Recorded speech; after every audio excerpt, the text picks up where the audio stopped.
তরুণ প্রজন্মকে শুধু খেলাধুলার সমর্থনে সীমাবদ্ধ না থেকে উদ্ভাবন, গবেষণা ও প্রযুক্তি নির্ভর কাজে এগিয়ে আসার আহ্বান জানিয়েছেন স্থানীয় সরকার, পল্লী উন্নয়ন ও সমবায় মন্ত্রণালয়ের মন্ত্রী এবং বিএনপি মহাসচিব মির্জা ফখরুল ইসলাম আলমগীর।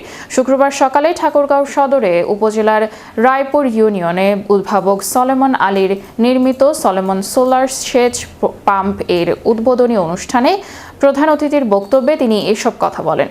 মির্জা ফখরুল ইসলাম আলমগীর বলেন, শুধু আর্জেন্টিনা আর ব্রাজিল নিয়ে পড়ে থাকলে হবে না, তরুণদের উদ্ভাবন ও সৃজনশীলতার দিকে মনোযোগ দিতে হবে।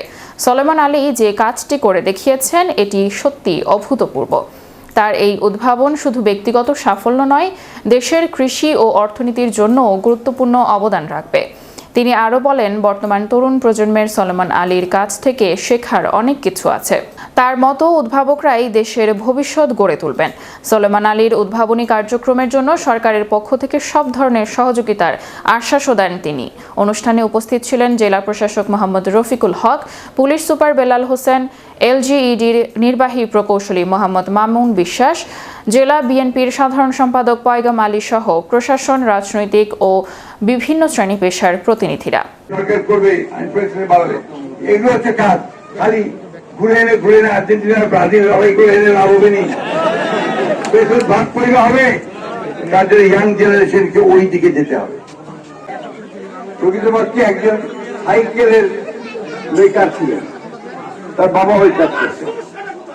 ওই সাইকেলের মেকানিক করতে করতেই তিনি প্রযুক্তিটা উদ্ভাবন করেন। এই প্রযুক্তিটা তিনি ভাবেন যে এই সোলার দিয়ে বিদ্যুৎ উৎপাদন করলে অনেক বেশি সাশ্রয় হবে। আমরা নিজের কাজে তার কাছে শুনলেন যে তিনি এখন 28টা পাম্প চালান, 300 একর জমিতে সেচ দেন। 300 একর। উনার মুরগি খামারে 4300 মুরগি আছে, সব দিন দেয়। এরপরে আপনারা শুনেছেন যে এখানে 4টা রাইস কুকার আছে, 4টা মিউজিক কি বলছেন চূড়া আছে, অর্থাৎ যখন চূড়া চলে তখন গান বাজে। এসি আছে, একটা ওয়েল্ডিং মেশিন আছে, ড্রিল মেশিন আছে, ফ্রিজ আছে। অর্থাৎ এখানকার যাবতীয় বিদ্যুতের যে চাহিদা, এটা উনি ওনার নিজের সোলার প্রজেক্ট দিয়েই ওনার সম্পন্ন করেন।